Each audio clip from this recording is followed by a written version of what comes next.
Waduh, ada yang mencurigakan lagi nih gerak-geriknya. Apa jangan-jangan mau maling ayam ya? Wah, nggak bener nih. Nggak takut dikeroyok warga sekampung apa ya? Loh. Ternyata biawaknya yang ditangkap. Hei, lepaskan sobat otan. Ini tindakan yang salah dan gak patut dicontoh ya teman. Penangkapan biawak liar seperti ini akan mengganggu ekosistem alam. Karena peran biawak cukup penting untuk menjaga rantai makanan. Ia kerap memakan telur-telur kobra dan anak ular lainnya. Jika penangkapan biawak ramai dilakukan, maka dampaknya juga akan merugikan manusia loh. Ya ampun, apakah tujuan para penangkap biawak itu untuk membuat nasib sobat otan berakhir di atas wajan?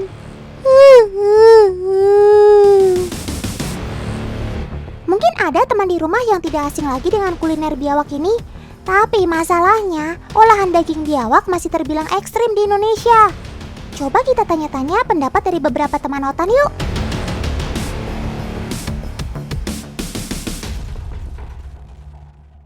Binatang reptil.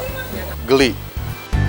Pernah dengar dan pernah lihat sih, karena di daerah di kampung halaman saya memang itu lazim biasanya untuk penyakit kulit, obat itu dipercaya bisa menyembuhkan. Tahu sih di beberapa daerah emang suka konsumsi makanan-makanan yang agak ekstrem gitu kan. Kalau yang pernah saya tahu dan sepupu saya juga pernah mengonsumsi itu karena punya penyakit kulit. Kalau yang berdasarkan saya dengar-dengar aja sih banyak yang bilang itu bagus untuk stamina gitu-gitu ya. Sejauh ini belum pernah baca yang fakta saintifik soal itu ya, jadi nggak percaya. Tuh kan, teman-teman otan aja masih banyak yang ragu loh untuk mengonsumsi reptil satu ini. Mungkin para penikmat daging biawak benar-benar percaya manfaat yang ada pada reptil ini, khususnya untuk menyembuhkan berbagai penyakit kulit. Sebenarnya teman di rumah sudah kenal dan akrab dengan sobat otan ini belum sih? Kadal berukuran cukup besar ini tersebar di daerah tropis seperti Asia, Afrika, dan Australia. Bahkan biawak punya jenis yang beragam loh, seperti sobat otan yang tinggal di sebuah pulau di NTT. Yaps, Komodo. Ada lagi nih biawak arboreal, yaitu biawak Papua atau yang disebut Varanus salvadori, yang terkenal jago banget manjat. Dan masih banyak lagi jenis lainnya. Namun yang menjadi perburuan manusia untuk dikonsumsi adalah biawak air tawar atau Varanus salvator. Hewan karnivora ini kerap ditangkap dan dipercaya sebagai obat berbagai penyakit. Tapi, apa iya mitos ini valid di bidang kedokteran? Yuk kita cari tahu. Nah, itu dia. Dokter Herna baru saja datang. Halo Dokter Herna. Hai Otan, apa kabar kamu? Baik dong. Dok, Otan boleh tanya-tanya sebentar ya? Oh, wah sebentar ya. Saya harus pakai sanitizer dulu untuk cegahan COVID. Siap. Jadi gini dok, Otan baru aja menemukan warung makan yang menjual daging biawak. Daging biawak? Iya dok, apa iya daging biawak itu lazim untuk dikonsumsi? Oh, daging biawak ya. Jadi gini, daging biawak itu sebenarnya konsumsinya sudah lama ya. Sebenarnya bukan baru sekarang ini sih. Dari dulu turun temurun itu sudah ada konsumsi daging biawak. Jadi ada beberapa suku di Indonesia yang memang punya budaya mengkonsumsi daging biawak. Oh, tapi kandungan apa sih dok yang terdapat pada biawak sampai sebagian orang mau mengonsumsi sobat otan? Nah, sebenarnya kalau kandungan gizi, dia mengandung protein, kemudian asam lemak, kemudian asam esensial. Tetapi untuk kandungan gizi yang persisnya yang bermanfaat, sebenarnya itu belum ada penelitiannya, Otan. Wah, kalau gitu, isu soal manfaat daging biawak untuk menyembuhkan berbagai penyakit hoax alias palsu dong dok. Itu dipercaya oleh secara turun-menurun nih. Katanya bisa menyembuhkan berbagai penyakit. Contohnya penyakit kulit, gatal-gatal seperti eczema. Ada yang bilang juga untuk imunitas. Kemudian ada juga yang mengatakan bahwa bisa untuk asma dan beberapa penyakit lain. Tapi itu turun-temurun ya, dan sebenarnya belum bisa dibuktikan dengan pasti sih sebenarnya. Terus makanan apa ya dok yang lebih lazim dan aman dikonsumsi serta ampuh untuk menyembuhkan sakit kulit? Untuk menyembuhkan sebenarnya lebih tepat dengan terapi dari dokter ya. Jadi makanan itu sebenarnya untuk mendukung dari terapi dokter itu sendiri. Jadi sebenarnya tidak ada satu makanan yang khusus untuk menyembuhkan satu penyakit seperti itu. Lebih kepada nutrisi sebenarnya yang mendukung penyembuhan penyakit. Oh gitu toh. Jadi kalau mau punya kulit yang sehat, rajin-rajin konsumsi makanan yang tinggi vitamin ya. Seperti vitamin pada buah. Karena rasanya nggak diragukan lagi manis segernya.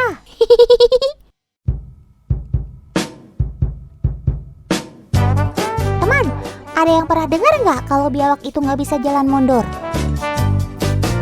Oh, belum ada yang tahu toh. Sama dong. Tapi menurut kabar burung, biawak nggak bisa jalan mundur dalam keadaan ruang sempit. Maka dari itu, Otan akan membuktikannya untuk teman di rumah. Setuju nggak? Loh. Ternyata reptil ini bisa jalan mundur, teman. Cakep. Coba kita lihat lagi ya. Tuh kan, kurang jelas apa lagi coba? Itu tuh, kakinya jalan mundur.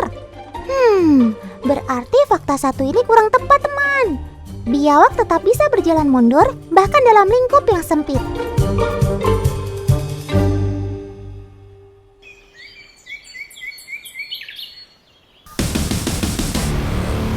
Gawat, ada mata-mata tapi bukan intel. Rupanya si biawak sudah mengetahui keberadaan ribuan ayam di sini. Ini dia nih sob, alasan yang bikin kamu ingin ditangkap oleh manusia. Karena keberadaan kamu di lingkungan kandang ayam cukup banyak, serta menjadi ancaman bagi para ayam. Dari gerak-geriknya aja memang mencurigakan nih, layaknya maling ayam yang udah profesional. Tenang. Untuk para pemilik ayam, jangan gundah gulana dulu ya. Otan punya tips sederhana untuk membuat perangkap biawak. Hanya membutuhkan batang bambu kecil dan tali aja kok teman. Tancapkan batang bambu dekat kandang ayam. Buat simpul tali di ujung bambu seperti ini yang akan menjerat biawak saat melintas. Selanjutnya gali lubang dan letakkan tali penjerat serta pancing dengan daging atau sesuatu yang akan menarik penciumannya untuk datang.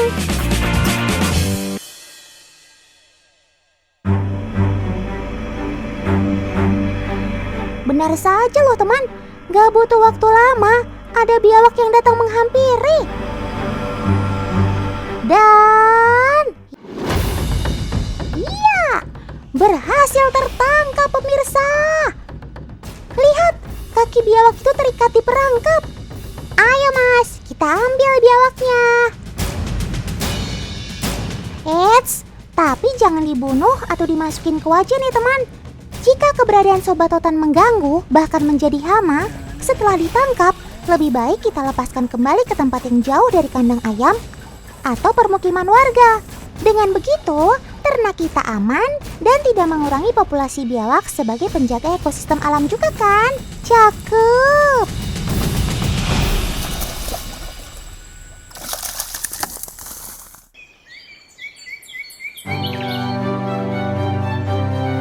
Wah, siapa yang mau ulang tahun nih? Kok ada balon segala? Pakai repot-repot ditiup sama Kak Vicky lagi. Bercanda deh, gak ada yang ulang tahun kok. Tapi balon ini akan membantu menunjukkan kemampuan dari Sobat Otan si biawak. Kira-kira bakal diapain ya balon-balon ini? Tahukah teman, jika biawak punya senjata rahasia pada ekornya? Selain memiliki rahang kuat untuk memangsa, pertahanan diri biawak juga terletak pada ekornya. Minta ampun deh kalau sampai kena sabetan ekornya. Nah, balon-balon ini akan menunjukkan seberapa tajam dan kuat sabetan ekor biawak. Markicop, mari kita coba. Ngeri kali. Benar saja teman, sekali sabet, balon langsung dor. Kulit biawak yang tebal dan cukup tajam mampu memecahkan balon-balon ini layaknya jarum.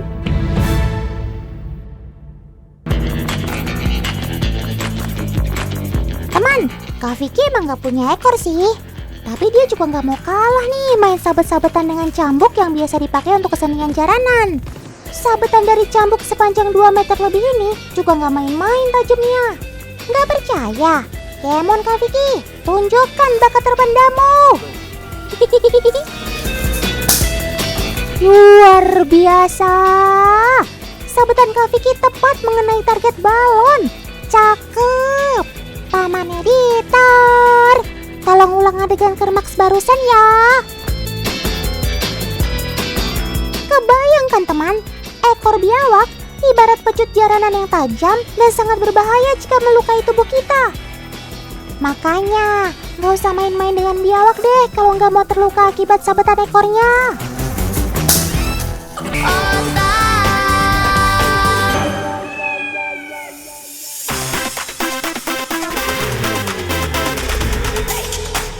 Halo teman-teman, hari ini Otan mau ajak teman-teman main ke kandang merpati nih. Asik.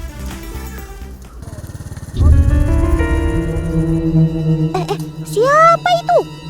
Gerak-geriknya kok mencurigakan sih? Waduh, kenapa burungnya diambilin sama si paman baju pink ini? Firasat Otan gak enak nih.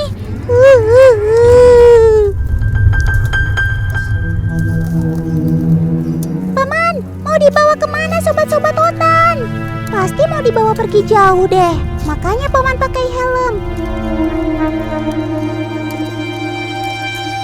Daripada penasaran, ayo teman kita ikuti.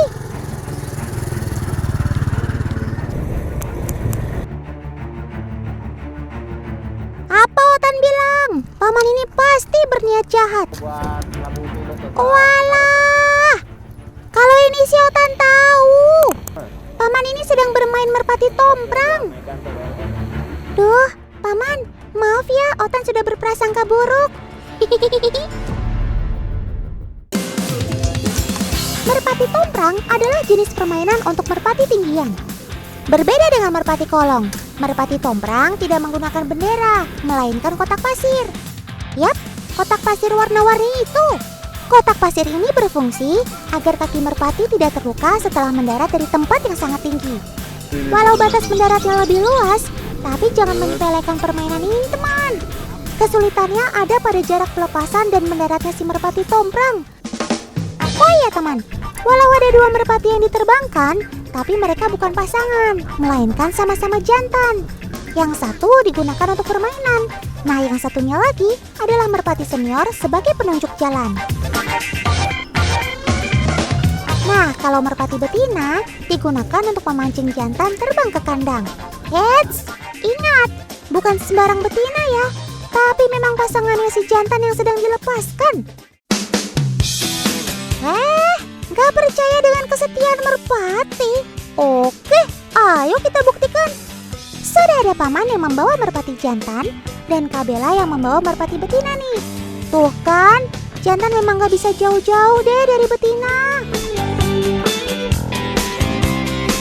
Oke, kalau gitu kali ini Kak Bella memegang 2 betina yang warna bulunya mirip ya. Apakah kamu akan mengenali pasanganmu?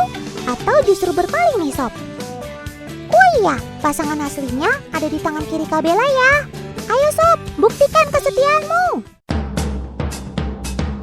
Yeeha! Tanpa ragu-ragu, kamu langsung menuju ke pasanganmu. Otan setuju deh dengan istilah merpati tidak pernah ingkar janji. Cakep. Sob, yuhuu. Otan mau uji coba kesetiaanmu sekali lagi ya. Kali ini, merpati yang berasal dari kandang merah muda akan dilepaskan. Eits, tapi betinanya akan dibawa paman ke kandang hijau. Kira-kira kamu tetap mendapati pasanganmu nggak ya, Sob? Kamu siap untuk diuji? Iya, ujian dimulai. Ayo paman, terus ayunkan betinanya, biar si jantan menghampiri. Loh. Sob, sobat, itu pasanganmu ada di lapangan hijau. Kok malah ke sana sih? Kamu gak lihat ya? Otan coba sekali lagi ya.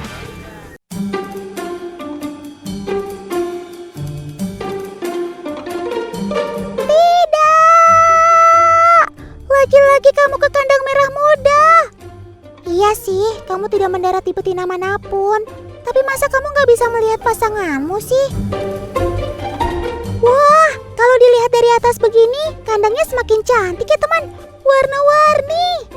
Ternyata ini toh yang kalian lihat dari atas ketika terbang.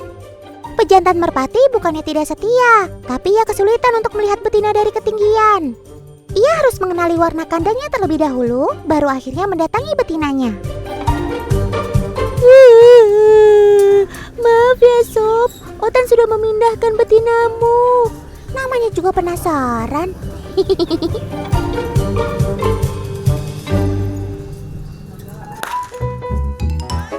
Ngomong-ngomong, teman-teman tahu nggak? Ada sebuah peralatan yang cara kerjanya mirip dengan Sobat Otan yang pasti pulang ke rumah. Petunjuknya ada di video ini. Ada yang tahu? Ya, kamera drone. Kamera drone adalah mesin terbang yang dikendalikan pilot dari jarak jauh. Benda ini dilengkapi dengan kamera untuk mengambil gambar atau merekam kejadian. Ya, mari Otan perkenalkan Kadika. Kadika adalah kameramen Trans 7 yang bisa mengoperasikan drone. Gambar yang teman-teman tadi lihat berasal dari drone yang dikendalikan oleh Kakak Dika loh. Dengan kamera drone, gambar yang diambil oleh kakak kameramen Otan jadi lebih variatif deh. Bersamaan antara Sobat Otan dan kamera drone karena sama-sama bisa terbang. Tapi ada lagi nih. Kamera drone juga bisa kembali ke rumah. Maksudnya kembali ke titik awal saat drone diterbangkan. Hati-hati Kak Dika, Otan takut drone-nya jatuh. Wits, hampir pas tuh Kak.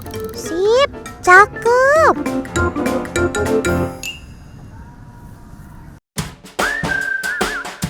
Ayo sobat-sobat merpati yang budiman, sudah sore nih, saatnya kembali ke kandang. Paman Sugi gak perlu repot-repot memasukkan mereka ke kandang. Tinggal dikeluarkan dari kandang lapangan dan mereka langsung terbang masuk ke rumah masing-masing. Kecerdasannya lah yang membuat sobat pemakan biji-bijian ini banyak diburu untuk dipelihara. Bangga deh Otan sama kamu Sob. Udah setia, pintar pula. Keren maksimal. Wow, merpatinya banyak sekali. Sayangnya ini bukan di Indonesia teman, tapi di kota Mekah dan Madinah. Sobat-sobat Otan ini sudah sejak lama menghiasi pelataran di sekitar Masjid Nabawi dan Masjidil Haram. Kawanan merpati jadi daya tarik sendiri bagi jamaah yang berkunjung di Tanah Suci. Kalau di negaranya Pangeran William, burung merpati dimanfaatkan sebagai pemantau polusi udara. Mereka dinamai Pigeon Air Patrol. Keren maksimal Sob. Pasukan merpati ini dibekali tas yang dilengkapi dengan GPS dan alat sensor polusi dan cuaca. Tenang, tasnya gak berat kok, hanya 25 gram. Lalu merpatinya dilepas deh. Ia akan berkeliling dan mendeteksi senyawa nitrogen dioksida yang berasal dari asap kendaraan. Hasil pantauan dari pasukan merpati ini akan diolah oleh pihak berwenang dan disebarkan hasilnya di sosial media. Jadi warga London bisa tahu kondisi lingkungan yang mereka tempati.